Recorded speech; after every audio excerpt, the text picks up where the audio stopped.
꿈신의 영화 교육과정 모델 운영학교 유튜브 제2화입니다. 자, 오늘은 연구학교 공모를 위한 신청서를 어떻게 작성하였는가에 대해 좀 얘기해 보려고 합니다. 목적은 두 가지입니다. 제가 이 신청서를 어떻게 썼는가를 남기기 위한 기록의 목적이 있고요. 다른 하나는 또 이제 다른 학교에서 연구학교 계획서를 어떻게 쓰는 건가에 대해 조금이나마 좀 참고나 도움이 될 수 있을까 하기 위한 목적입니다. 물론 1화도 그렇지만 이번 2화도 공모 선정이 된다면 오픈하도록 하겠습니다. 혹시 그런데 만약 떨어지면 어떻게 되느냐? 당연히 영상 모두 삭제하도록 하겠습니다. 네, 교육청 연구학교 공모 계획서는 총 10장 분량이고 신청서 표지라고 해야 하죠. 이 신청서 페이지 1장 그리고 계획서 페이지 9장으로 썼습니다. 정확하게는 10장 이내로 써서 제출하라고 돼 있는데 공모전이나 수업 때 보고서 이런 것들에서 몇 장 내외라고 하면 그 장수만큼 써야 하는 건 당연히 국룰이겠죠? 첫 장부터 한번 살펴보겠습니다.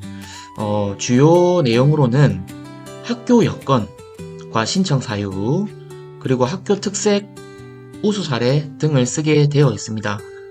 제가 여기서 강조하고 싶은 점은 이 첫 페이지가 대단히 중요하다. 그리고 학교의 강점, 실태, 신청 사유, 경영 우수 사례 등은 모두 신청하고자 하는 연구학교 영역과 연관지어서 써야 한다는 점입니다.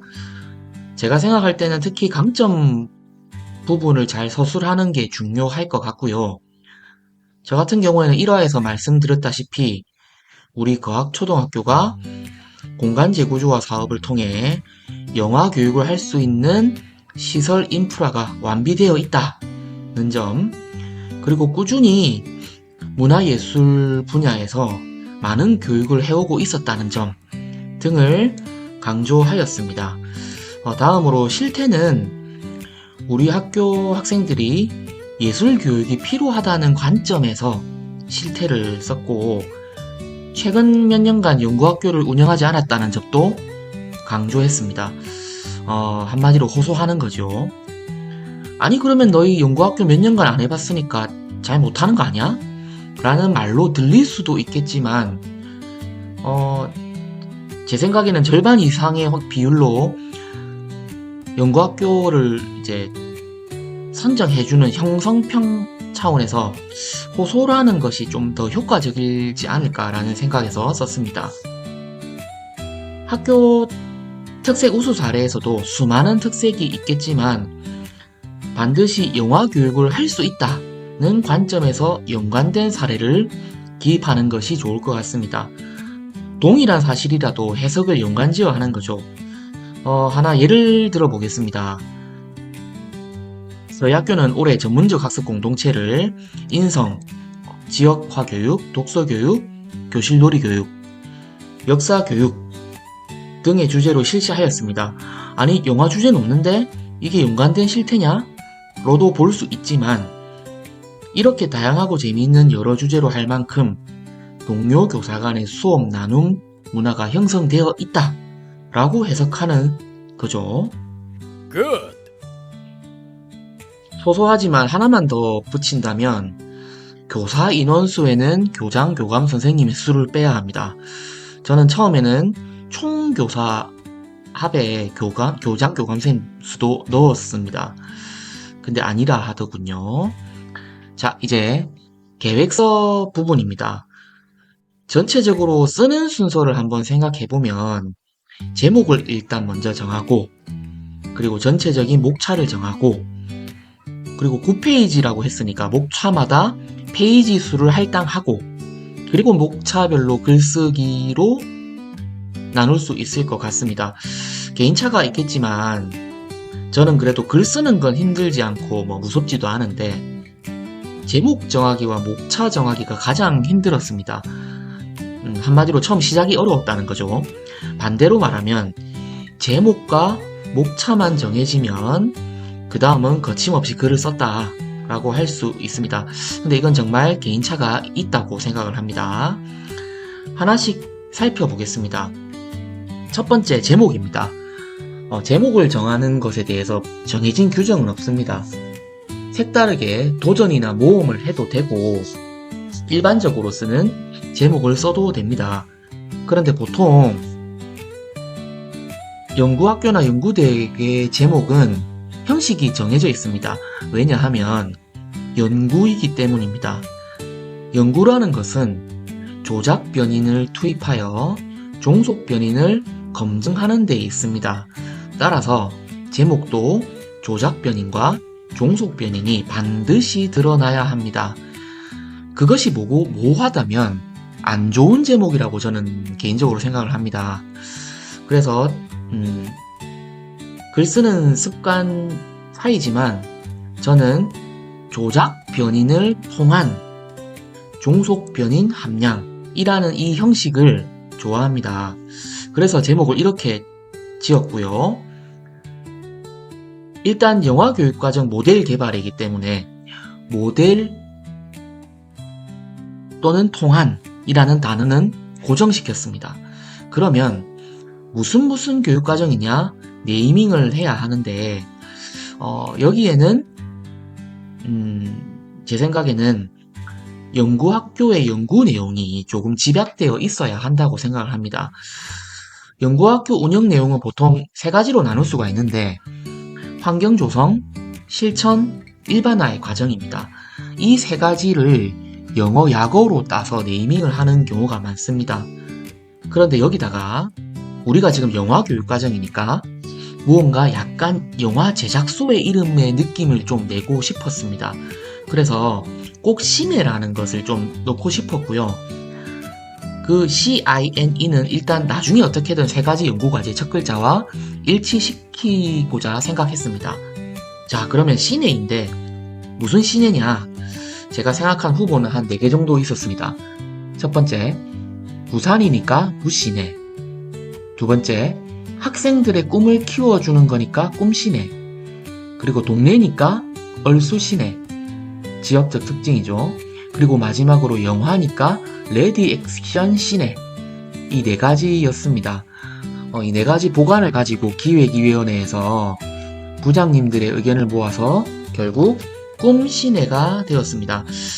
개인적으로 좀 하고 싶었던 것은 레디 액션이 뭔가 좀 좋은 슬로건일 것 같아서 마음에 들었지만 결국 초등 수준의 그런 알맞는 꿈시네가 되었습니다. 중요한 점은 이 네이밍이 결국 우리가 만들 영화에도 들어가야 되고 부산교육 한마당 부스의 간판도 되어야 되고 그런 여러가지 좀 상징적인 간판이 되어야 되기 때문에 꿈시네가 결정되자마자 이런 마크 그리기 작업까지 들어갔다는 점입니다. 마크의 작업은 당연히 GPT가 담당. 자, 이제 조작 변인을 한번 지어봤으니까 다음으로는 종속 변인입니다. 제 생각에는 종속 변인의 요즘 트렌드는 역량 함량입니다. 왜냐하면 2022 개정 교육과정이 역량 함량 교육과정이기 때문입니다. 아주 안전한 종속 변인이지요. 선호도에 따라서 2가지 종류로 나누어진다고 생각을 합니다. 역량 함량하기형이 있을 수 있고요. 그리고 어떤 학생 되기형 이런 형식도 있는 것 같더라고요. 또는 아예 새로운 블라블라가 되기형 이런 것들이 있을 수도 있을 것 같습니다. 일단 종속 변인은 학생들이 무엇이 되거나 무엇이 신장되거나 이어야 합니다. 연구의 목적이어야 하니까요. 저는 영화 교육을 통해서 아이들이 신장되었으면 하는 역량으로 설정하기로 했습니다. 그리고 단순히 기존에 있는 역량으로 하면 고민 없이 좀 한 것 같아 보이니까 예술, 미디어 역량이라는 것으로 설정했습니다. 기존의 역량들과는 다소 다른 역량 네이밍으로 진행을 한 건데요. 사실 목적을 좀 좁게 설정하면 나중에 결론이나 결과 해석을 할 때 힘들어질 수 있습니다. 이렇게 예술 미디어 역량이라는 예시로 조금 범위를 넓게 설정을 해두어야 나중에 다양한 활동들을 했다고 하면 그런 결과를 인과적으로 귀결시키기에 좀 편하다라고 할 수 있겠습니다. 이제 네이밍을 했으면 다음은 이제 목차 정하기입니다. 이것 또한 사람마다 선호도에 따라 천차만별입니다. 그래서 사실은 처음에는 우리 선행 연구 보고서들을 좀 분석해 볼 필요가 있습니다.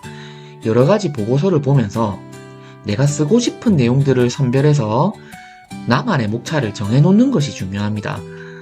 사실 이 연구학교 계획서를 하나 쓰는 것이 끝이 아니라 언젠가는 수업대회도 나갈 거고요. 언젠가는 논문도 쓰고요. 할 거기 때문에 그런 목차 스타일을 지니고 있는 것이 좋습니다. 저는 연구의 개요, 이론적 배경, 그리고 연구과제 설정, 그 다음에 연구 설계, 연구 내용, 기대 효과, 참고문헌, 예산, 순서대로 썼습니다. 이와 동시에 각 단락을 9페이지 중에 몇 페이지 넣으실 거냐도 함께 정해서 글을 써나갈 준비를 했습니다.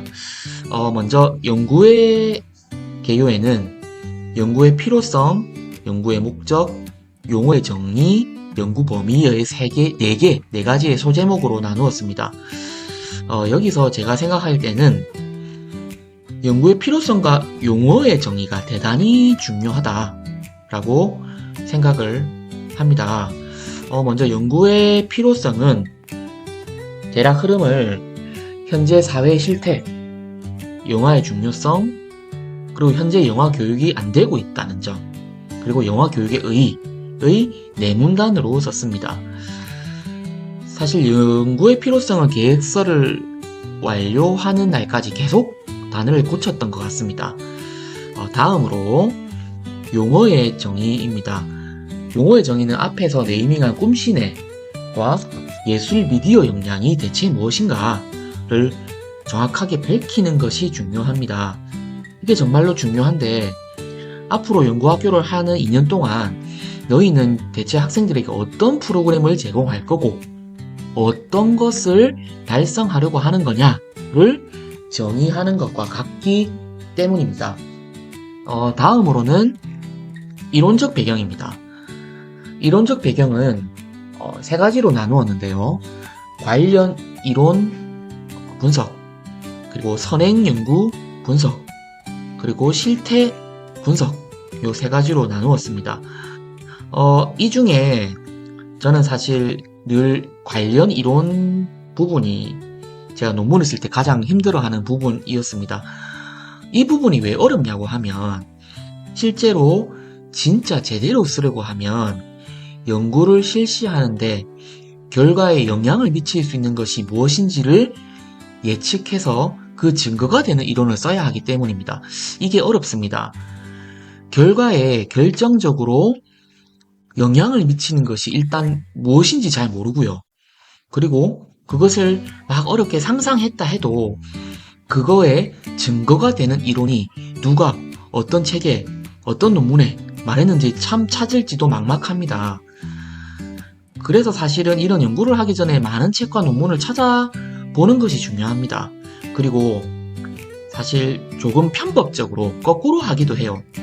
연구나 논문 이런 실험을 다 해놓고 결론이 나오면 그 결론과 연관되었었던 이론을 이렇게 처음에 이론적 배경에 써서 처음에 찾았던 것인 것 마냥 쓰기도 합니다. 이런 글에는 날짜가 안 쓰여져 있으니까요. 저는 일단 영화 교육을 위해 영화 리터러시를 길러줄 수 있으니까 영화 리터러시에 대한 배경을 이론적 배경으로 썼습니다. 그리고 영화진흥위원회에서 한번 찾아보니까 영화 교육 과정을 마련해둔 기준안이 있었다는 사실을 알았습니다. 그래서 이걸 넣었고요. 우리는 영화 리터러시랑 초등 영화 교육 기준안을 토대로 이 연구를 실시할 거야 라는 밑밥을 까는 것이 되는 거죠.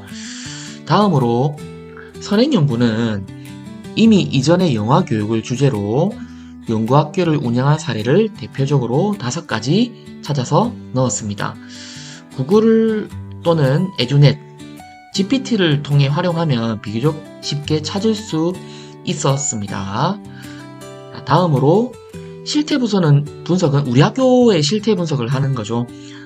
스와트 분석을 썼습니다. 중요한 것은 이런 것들을 찾아서 분석했다는 것에 그치면 안 됩니다. 반드시 이 3가지를 분석한 시사점을 우리 연구에 반영하겠다는 이러한 내용이 들어가야 합니다. 자, 다음 3번째로 이제는 연구과제입니다. 연구과제는 앞에서 잠깐 언급했듯이 보통 3가지입니다.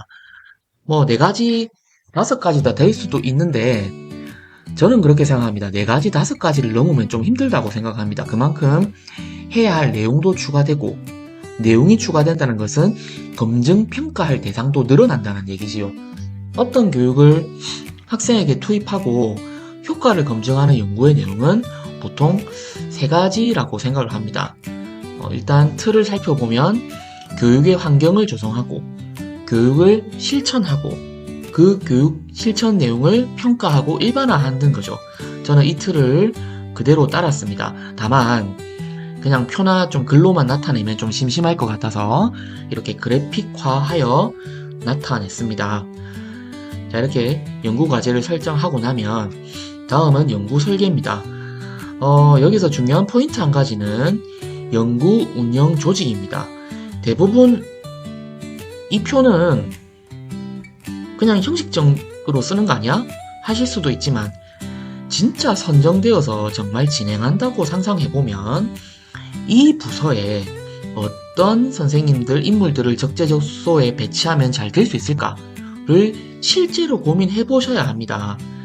연구 주무를 맡으신 이상 인사는 교장, 교감 선생님이시지만 연구 주무님께서 가장 효과적으로 다룰 수 있는 인적 시스템을 만드셔야 하고요. 외부 지원기관을 이렇게 사전에 얼마나 접촉해서 섭외해 놓았느냐도 중요한 관건이 될 수 있을 것 같습니다. 그만큼 이 연구학교를 할 의지를 보인다는 뜻이기도 하고요. 저희 같은 경우는 부산외대 영화관련과 교수님, 실제로 영화 감독님이시기도 합니다. 그리고 부산 MBC 아나운서, 부산 어린이 청소년 영화제 교육실장님 등과 연락해서 이런 사정을 말씀드리고 훗날 선정이 되면 협력을 상의해둔 상태입니다. 그런데 이런 의미를 어떻게 알고 연락하냐고요? 그렇게 어렵지 않았습니다. 선행연구에서 학교에서 활용했던 기관, 또 구글로 도움이 되는 단체를 찾아보기도 했고요. GPT를 자, 이제 5번째 세부 내용입니다. 여기서 가장 중요한 것은 머릿속에 이제 내년에 진짜 실행한다고 생각을 하면 선생님들이 어떤 내용을 실시하고 어떤 교육활동을 해야 하고 어떤 일을 해야 하는지 또는 어떤 결과물을 내서 수합하여 나타낼지에 윤곽을 어느 정도 세밀하게 상상을 해두고 쓰셔야 한다는 점입니다. 자칫 여느 연구학교 보고서의 내용처럼 형식적으로 쓰신다면 만약에 진짜 선정된 후에 보고서를 새로 쓰셔야 될 상황이 생길 수도 있습니다. 지금 이 10쪽짜리는 내년부터 살을 붙여 나갈 수 있는 핵심 기준점이 되어야 될 중요한 글입니다. 여기서부터 흔들리면 살을 붙여 나갈 수가 없습니다. 생각해보면 간단합니다. 계획서, 지금 이 계획서 10쪽부터 시작해서 내년부터 시행할 내용과 사진을 붙이고 결과물을 붙이면 그게 최종 보고서가 되는 겁니다. 다음 6번째는 연구 결과 검증입니다. 검증은 크게 질적 분석과 양적 분석으로 나누어 설계했습니다. 질적 분석, 양적 분석에 대해서 설명하려면 지금 이 영상에서는 무리고요. 간략하게 연구 결과에 대해 면담, 질적 분석을 하고 리커트 척도 분석, 양적 분석을 하겠다라는 계획이라고 할 수 있습니다. 질적 양적 분석은 각각 우리가 만들 교육과정, 학생들에게 실시했던 프로그램, 그리고 학생들에게 신장될 역량, 이 세 가지로 나누어 분석하는 것으로 썼습니다. 자, 이제 마무리. 10쪽은 마무리입니다. 기대 효과, 그 다음 참고 문헌, 예상 활용 계획을 썼습니다. 이번 기회에 제가 좀 대략적으로 알고 있었던 회계 부분을 우리 주무관님께 좀 여쭈어보면서 정확하게 공부하기도 했습니다. 세부 항목과 원가 통계 비목 부분을 좀 잘 알게 되었고, 비목에는 교육 운영비, 강사 수당, 업무 추진비, 비품비에 크게 네 가지로 나눌 수 있다는 것도 가장 중요합니다. 각 항목은 1차년도, 2차년도에 따라 나누어 계획했고 2천만 원에 맞추어서 계획했습니다. 물론 돈 계획은 절대적인 것은 아니고 시행하면서 얼마든지 바뀔 수 있다는 점을 인지하고 있어야 하겠습니다. 지금까지 계획서 쓰는 과정에 대해 이야기해 보았습니다. 지금까지 말해보았던 내용보다 훨씬 더 깊은 사고 과정이 많은데 축약해서 중요한 부분을 강조할 수 있도록 이야기해 본다고 했는데 3자의 입장에서는 보신 선생님들의 이해는 어떠셨을런지 잘 모르겠습니다. 저로서는 충실한 기록이 되었으면 좋겠고 여러분들에게는 자그마한 도움이 되었으면 좋겠습니다. 영상 시청해 주셔서 감사드립니다.